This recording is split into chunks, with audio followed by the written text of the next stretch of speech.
Muchas gracias, señora presidenta. Buenos días, señoras y señores diputados, y también buenos días a los medios de comunicación y a los ciudadanos que sigan esta comparecencia por las redes sociales y por los distintos medios de comunicación. Como bien ha dicho la presidenta, comparezco ante ustedes para compartir información, también ideas sobre dos cuestiones que son distintas, pero que están vinculadas tanto por la actualidad como por su naturaleza. Estamos hablando del Plan Industrial y de Tecnología de la Seguridad y la Defensa, que el Gobierno, como saben, aprobó en un reciente Consejo de Ministros y enviamos a Bruselas el pasado 23 de abril. Y también estamos hablando de la crisis eléctrica que afectó a la península ibérica una semana más tarde. Empezaré, si les parece, transmitiéndoles con absoluta transparencia lo que sabemos por el momento del corte de suministro eléctrico que sufrimos el pasado 28 de abril. Como saben, el 28 de abril, en concreto a las 12:33 de la mañana, se produjo una concatenación de anomalías que en pocos segundos desestabilizó nuestro sistema eléctrico y provocó un corte masivo de suministro.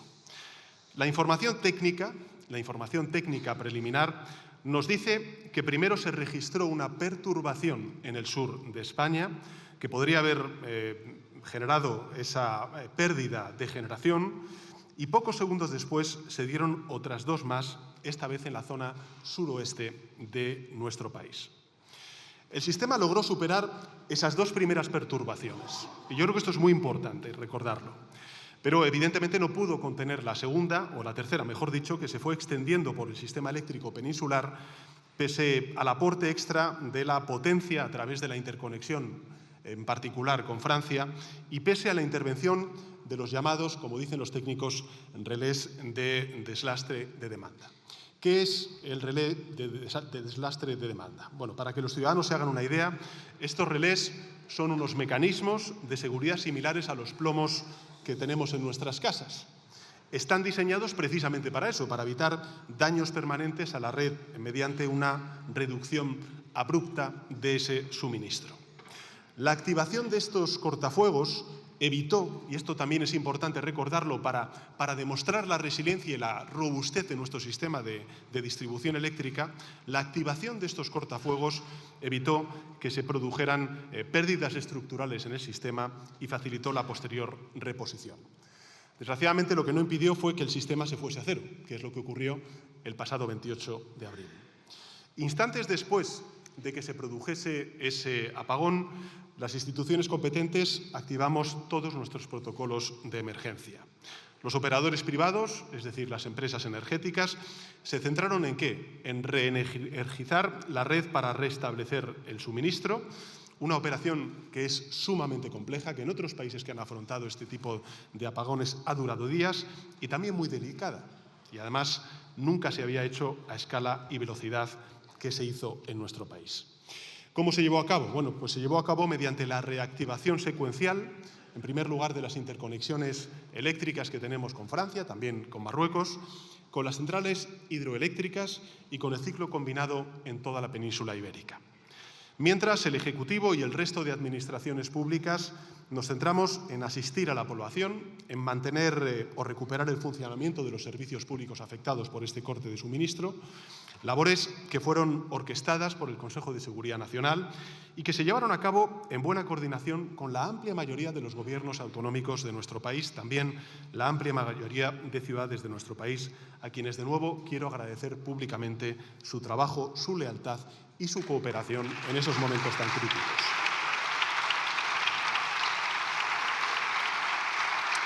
Como se pueden imaginar, mantuvimos un contacto permanente con los líderes de la Comisión Europea, también con la OTAN, con Francia, con Portugal y con Marruecos, así como con todos los presidentes y presidentas autonómicos de distinta orientación política, y evidentemente también con sus señorías, con los representantes de todos los grupos parlamentarios, al menos de la amplia mayoría de los grupos parlamentarios que están aquí presentes. Y además nos reunimos en 3 ocasiones con los equipos técnicos de la empresa Red Eléctrica y con los representantes de las energéticas. Y celebramos 6 reuniones del Consejo de Seguridad Nacional en poco más de 48 horas. Señorías, es evidente que fueron muchos muchos los bancos, mucho el tejido productivo, mucho negocio, muchos supermercados, los que tuvieron que cerrar como consecuencia de este apagón cuando se produjo el corte de suministro. Pero también la buena noticia es que los servicios públicos, como los hospitales, como los centros de salud, como las residencias para mayores, continuaron funcionando sin grandes incidencias durante todo el día, gracias precisamente a sus sistemas de generación autónoma. En las escuelas, sin ir más lejos, las clases se mantuvieron hasta que se garantizó la recogida segura de los menores por parte de sus familiares. Y en las calles, el buen hacer de conductores, de policías nacionales, de guardias civiles, también de policías municipales y, en fin, las guardias autonómicas, las policías autonómicas, mejor dicho, permitieron gestionar las retenciones y la falta de señalización sin apenas incidentes. Todos los semáforos y radares del país se apagaron de golpe y, aún así, ese día hubo un 24% menos de siniestros en nuestras carreteras que el lunes de la semana anterior. Los tráficos marítimo y aéreo también supieron capear bien la crisis. Los puertos operaron con normalidad, afortunadamente, y solo se cancelaron, fíjense, 460 de los más de 6.200 vuelos que estaban programados para esa jornada del 28 de abril. Apenas un 7% en uno de los países, se pueden imaginar, con el turismo internacional que tenemos, con más tráfico aéreo del mundo. Como es lógico, y lo vimos además a través de los medios de comunicación, fueron las redes ferroviarias donde se produjeron los mayores problemas. 116 trenes en concreto se quedaron parados en mitad del campo y 35.000 viajeros y viajeras tuvieron que ser evacuados. Muchos fueron auxiliados incluso por los vecinos de los mismos pueblos. Y quiero poner en valor el trabajo de vecinos y vecinas de pueblos como Alcandre, como Flix, como Hornachuelos, como Malagón, como Mesas de Guadalhora o como Tocón. Me gustaría, señorías, que el nombre de estas localidades quedara recogido en el diario de sesiones como evidencia histórica de que la mal llamada España vaciada pues está en realidad llena de personas solidarias y generosas.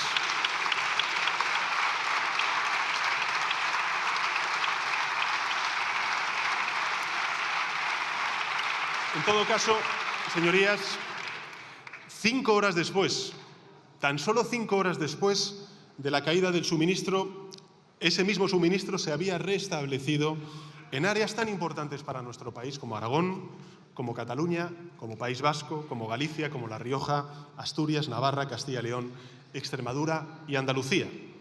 A las 7:30 de la tarde, casi la mitad de las subestaciones de la red de transporte peninsular ya tenían tensión y se había recuperado más de una quinta parte de la potencia. A las 22:45, es decir, a las 11 menos cuarto de la noche, se había restituido más del 50% del suministro.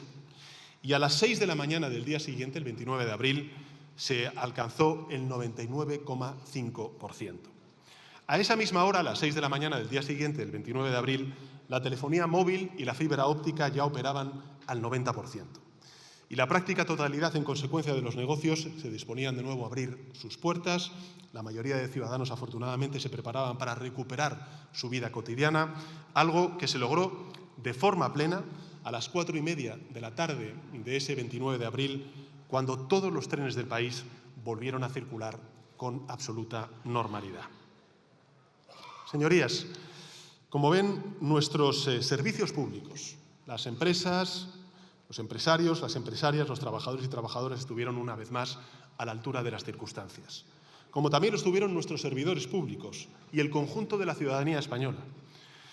Es cierto que en las series de Netflix, en las series de ciencia ficción, nos habían contado que bastaría un apagón para que el civismo se esfumara y el orden social entrara en colapso.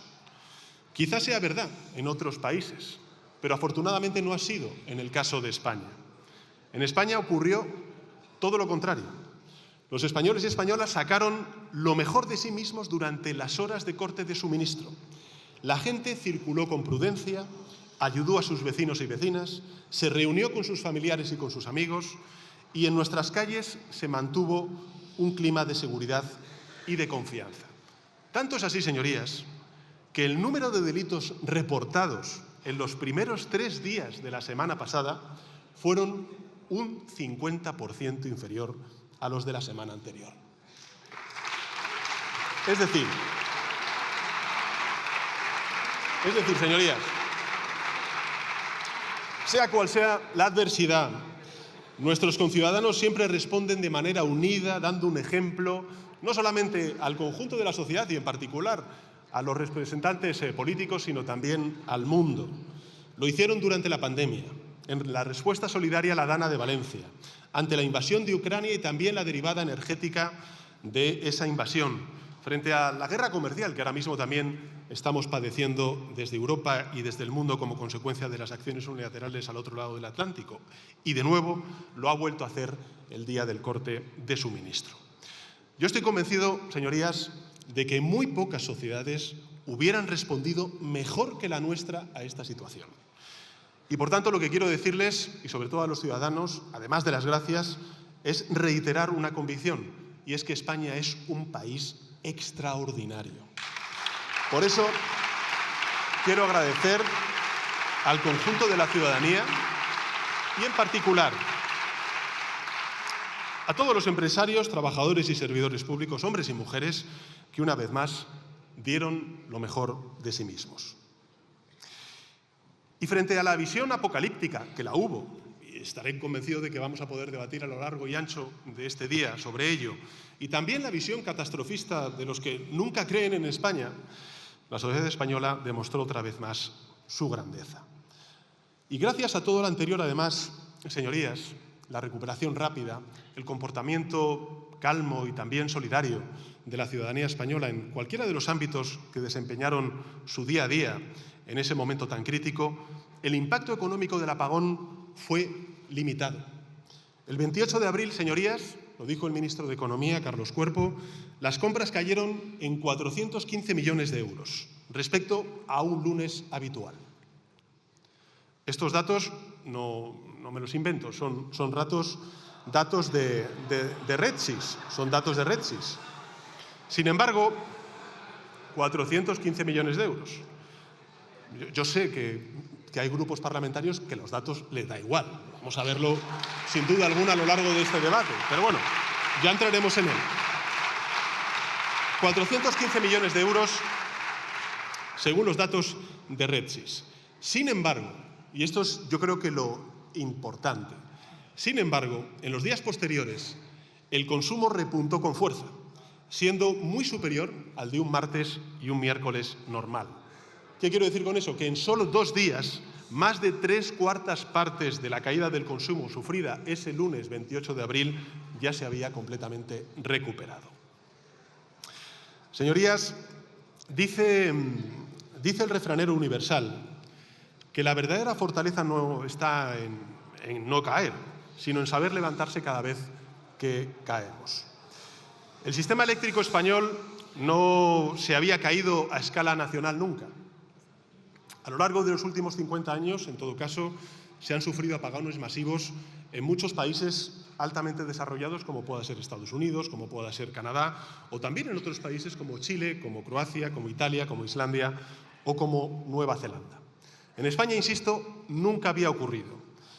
Es verdad que había ocurrido en determinadas localidades, en determinados territorios, pero es cierto que nunca lo había hecho a nivel estatal. Y es así porque tenemos uno de los sistemas más seguros y garantistas del mundo. Tenemos esto que reconocerlo y reivindicarlo. De hecho, señorías, la rápida recuperación del suministro eléctrico es la prueba misma de la fortaleza del sistema. Hecho que además ha sido reconocido por los propios reguladores europeos. Aún así, lo que nos dicen los expertos es que evidentemente el riesgo cero no existe, que los sistemas alguna vez fallan y por eso nuestra prioridad, la del Ejecutivo, es averiguar qué sucedió y poder plantear las medidas para que esto no vuelva a ocurrir. Como saben, ese mismo martes 29 de abril, el Gobierno ¿qué pidió? Pidió a la empresa Red Eléctrica y al resto de empresas energéticas que llevaran a cabo un examen exhaustivo de lo que llaman los técnicos sus telemetrías. Examen cuyos resultados ya estamos recibiendo por parte del Gobierno y ya estamos analizando. Al mismo tiempo, pusimos en marcha un comité de análisis técnico liderado por la vicepresidenta tercera y ministra de Transición Ecológica y Reto Demográfico, en el que participan varios organismos competentes, entre ellos, por ejemplo, la CNMC, que evidentemente emitirá su informe. Este comité, para que lo sepan los ciudadanos y ciudadanas y, por supuesto, también sus señorías, consta de 2 grupos de trabajo. El primero, uno dedicado a la ciberseguridad, y el segundo, a examinar la operación desde el punto de vista eléctrico. Además, ¿qué hemos hecho? Bueno, pues hemos solicitado al Grupo Europeo de Coordinación de Electricidad, que depende de la Comisión Europea y también de los reguladores independientes, que elabore un informe independiente de Bruselas que será redactado por un panel de expertos independientes. Es verdad que los plazos de la Comisión son mucho más largos, mucho más extensos que los nuestros. Estamos hablando de que será a partir de 6 meses cuando empecemos a conocer algunos de los detalles de este informe. En todo caso, señorías, nosotros estamos trabajando ya en ese informe con absoluta rigurosidad, cautela, prudencia y también absoluta transparencia. Y además, como saben ustedes, en un Estado social y democrático de derecho como es el nuestro, la Audiencia Nacional ha abierto una causa para investigar el origen del apagón, depurar responsabilidades y, lógicamente, el Gobierno de España colaborará con la Audiencia Nacional en esta cuestión. Yo sé, señorías, el Gobierno sabe, es plenamente consciente de que los ciudadanos quieren saber qué sucedió. Yo quiero transmitirles que el Gobierno también. Por eso se está trabajando, como he dicho antes, con prudencia, con rigor, con transparencia y con colaboración con aquellas empresas energéticas y operadores desde la misma mañana del incidente. Todos los actores involucrados en el sistema eléctrico están colaborando, y eso quiero también agradecerlo, para esclarecer qué provocó esas 3 oscilaciones de las que he hablado y determinar si fueron fenómenos independientes o efectivamente estaban relacionados. Y puedo asegurarles, señorías, que todo lo que descubramos desde el punto de vista de la Comisión Técnica de Análisis se va a hacer público, con absoluta transparencia. Pero también tengo que decirles, señorías, y yo creo que además esto es de puro sentido común y lo entenderán aquellos ciudadanos y ciudadanas que estén siguiendo esta comparecencia, es que el proceso va a llevar su tiempo, porque para hacerlo habrá que examinar, para que nos hagamos una idea, de forma minuciosa unos 756 millones de datos, que son los valores que generaron las 4.200 plantas del sistema entre las 12:15 y las 12:35 del 28 de abril. Es decir, 756 millones de datos que tenemos que investigar de manera escrupulosa, que generaron las 4.200 plantas del sistema entre las 12:15 y las 12:35 del 28 de abril. Nosotros, por tanto, señorías, lo que no vamos a hacer es cerrar ningún debate en falso. No vamos a precipitarnos en las conclusiones, precisamente porque queremos resolver el problema y queremos anticipar cualquiera de las vulnerabilidades que haya podido sufrir el sistema. No vamos a trabajar en conclusiones superficiales o incluso interesadas, como estamos viendo por parte de algunas de sus señorías y también de grupos de interés en los medios de comunicación. Nosotros lo que vamos a hacer es llegar al fondo del asunto, porque queremos asumir esas responsabilidades políticas, exigirlas también y, sobre todo, porque queremos usar esta experiencia para mejorar y hacer de nuestro sistema eléctrico un sistema aún más fiable de lo que es hoy. Por tanto, en cada crisis, señorías,